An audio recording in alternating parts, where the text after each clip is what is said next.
Rasulullah SAW mengetahui seperti beliau nggak pernah ketemu dengan Uwais. Uwais tinggalnya di Yaman. Beliau sudah ada pada zaman Rasulullah, tapi beliau tidak datang ke Madinah, tidak bertemu dengan Rasulullah SAW. Kenapa? Karena dia punya seorang ibu yang sangat dia cintai, dia berbakti padanya. Ya, dia berbakti padanya, sehingga akhirnya karena dia tidak datang ke Madinah, dia kehilangan gelar apa? Sahabat. Gelar sahabat. Ya. Dia nggak mendapatkan gelar sahabat. Padahal dia sudah hidup pada zaman Rasulullah SAW. Tapi karena bakti dia kepada ibunya, Allah menggantikan dia dengan sebuah gelar yang tidak kalah prestisius, tidak kalah istimewa, yaitu Allah menjadi tabi'in terbaik. Ini adalah Uwais bin Amir Al-Qarani. Jadi tertinggal satu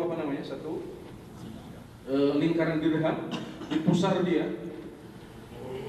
Dan Rasulullah katakan, kalau dia datang kepada kalian sini ke Madinah, maka mintalah dia untuk beristighfar untuk kalian. Demikian wasiat Rasulullah SAW. Dari mana Rasulullah tahu padahal tidak pernah bertemu dengan Uwais? Dari mana tahunya? Wahyu. Iya, dari wahyu. Dari Allah Subhanahu wa taala. Akhirnya Uwais ini baru datang pada zaman siapa? Pada zaman Umar bin Khattab. Setelah Rasulullah SAW meninggal, Abu Bakar Siddiq meninggal, tibalah yang memerintah adalah siapa? Umar bin Khattab. Maka Umar bin Khattab bertanya pada Uwais, siapa saat datang Menghadap tamu dari Yaman, dia katakan, di mana Uwais? Orang-orang Yaman heran, apa istimewanya Uwais? Sampai Amirul Mukminin ini, presidennya kaum muslimin zaman itu semuanya, Amirul Mukminin bertanya tentang Uwais, apa sih istimewanya? Karena memang Uwais ini nggak pernah dianggap di masyarakatnya. Bukan orang yang terhormat, darahnya darah merah saja, ya kan? Kemudian dia orang miskin, bahkan suka diejek. penyakitan. Iya, penyakitan lagi kan. Akhirnya ditunjukkan inilah Uwais bin Amir Al-Qarani. Maka di situ Umar, betul nggak Pak Uwais bahwasanya kamu dulu punya sakit bayat itu, punya sakit Kulit. Penyakit kulit. belang ya, bukan belang ya, sakit belang. Kemudian Allah menyembuhkan dengan doamu dan tidak tersisa kecuali hanya satu lingkar dirham saja. Iya wahai Amirul Mukminin, masih tersisa di sini satu dirham. Ini menunjukkan kebenaran ucapan Rasulullah SAW. Satu dirham, dan saya bersyukur dengan tersisanya satu lingkaran dirham ini. Karena dengan demikian saya bisa terus mengingat nikmat Allah Subhanahu wa taala atas diri saya. Sebuah nikmat yang luar biasa. Saya terus mengingat. Jadi ini salah satu rahasianya Uwais, amalan-amalan hati. Ya, amalan-amalan hati. Bersyukur pada Allah. Enggak dalam bentuk sholat atau yang lain, tapi dalam bentuk di hati. Syukur pada Allah, takut pada Allah, ya, berharap pada Allah, tawakal pada Allah, semuanya ada di hati ini. Dan ini luar biasa besarnya di sisi Allah Subhanahu wa taala. Dan itu salah satu yang mengangkat siapa? Yang mengangkat Uwais menjadi tabi'in terbaik. Dan Uwais ini sekali lagi bukan orang kaya, bukan ulama lagi. Kalau Abu Bakar masih kita katakan Masya Allah ilmunya sangat banyak lah. Tapi Uwais ini bukan ulama. Banyak di kalangan tabi'in yang dikenal lebih alim daripada Uwais. Kemudian ketika Uwais mulai terkenal di Madinah, dia nggak enak-enakan misalnya, terus langsung duduk di masjid Nabi. Oh, siapa yang mau datang pada saya, silahkan datang pada saya. Nggak seperti itu Uwais. Begitu dia terkenal di Madinah karena sudah ketemu dengan Umar bin Khattab dan orang-orang mendengar hadis tentang dia, apa yang dia lakukan? Dia lari pergi ke Kufah. Di mana Kufah itu? Di Irak. Dan di Irak di sana hadis belum sampai ke sana.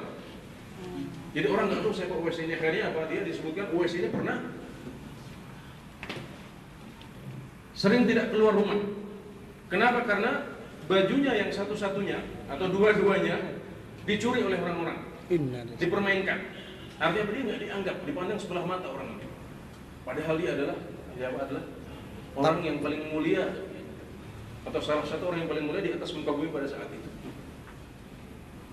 Jadi darahnya yang merah, ilmunya yang tidak banyak, kemudian hartanya yang tidak banyak, itu semuanya tidak menghalangi Uwais bin Amir Al-Qarani untuk menjadi orang yang terbaik di kalangan tabi'in semuanya dengan nas dari Nabi Muhammad SAW.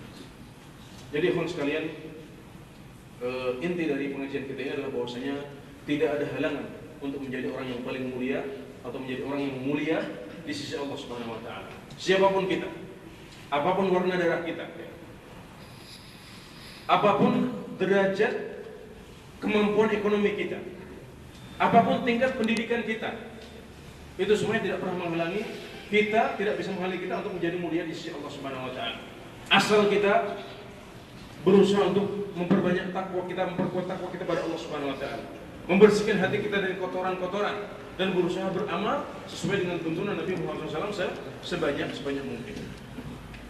Jadi kalau ada sebagian di antara kita yang lahir dalam keadaan yang bisa dikatakan kurang beruntung, lahir di tengah keluarga yang dipandang sebelah mata, tingkat ekonomi yang pas-pasan atau malah minus, ya, tingkat pendidikan yang juga rendah, maka jangan berkecil hati, karena sesungguhnya kita masih bisa menjadi orang yang mulia di sisi Allah. Kita bisa mengalahkan orang yang lebih pintar dari kita, yang lebih kaya dari kita, yang lebih tinggi pendidikannya dari kita, yang lebih mulia nasabnya dari kita. Di mana? Di sisi Allah Subhanahu wa taala. Dan itu yang kita cari. Sebaliknya, kalau ada sebagian dari kita yang lahir dalam keadaan beruntung, lahir dengan keluarga yang terpandang, dihormati orang, ya, tingkat pendidikan tinggi, tingkat ekonomi juga tinggi, jangan terpedaya oleh kondisi itu. Karena sesungguhnya itu semua tidak dilihat oleh Allah Subhanahu wa taala. Jadi yang lahir dalam keadaan beruntung teruslah beramal, terus perbaiki hati, terus bertakwa kepada Allah Subhanahu wa taala, dan barang siapa yang lebih beruntung maka jangan terpedaya oleh kondisinya dan teruslah beramal sama. Ya. Tetap dia harus beramal, tetap dia harus membersihkan hati, tetap dia harus bertakwa kepada Allah Subhanahu wa taala. Ya, barangkali pengajian kita pada pagi hari ini kita cukupkan sekian. Semoga yang sedikit ini bisa bermanfaat dan barokah.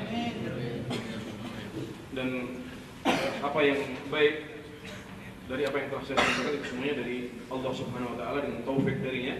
Dan jika ada yang salah atau kurang maka itu semuanya dari saya pribadi dan dari setan. Wallahu taala a'lam. Wassalamualaikum warahmatullahi wabarakatuh wa ala alihi wa sahbihi wasallam.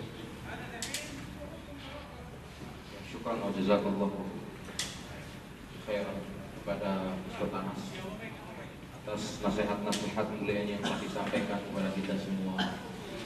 Dan kita sekali lagi mohon dan berdoa kepada Allah Subhanahu wa taala semoga kita bisa menjadi orang-orang yang berilmu dan bisa memanfaatkan dan merealisasikan atau mengaplikasikan ilmu kita dalam kehidupan kita sehari-hari, khususnya perihal ilmu yang berhubungan dengan ketaatan peribadahan kepada Allah Subhanahu wa taala. Dan silahkan apabila ada yang ingin bertanya, saya mungkin buka sedikit sesi tanya jawab. Ya, silakan. Sebelum kita tutup.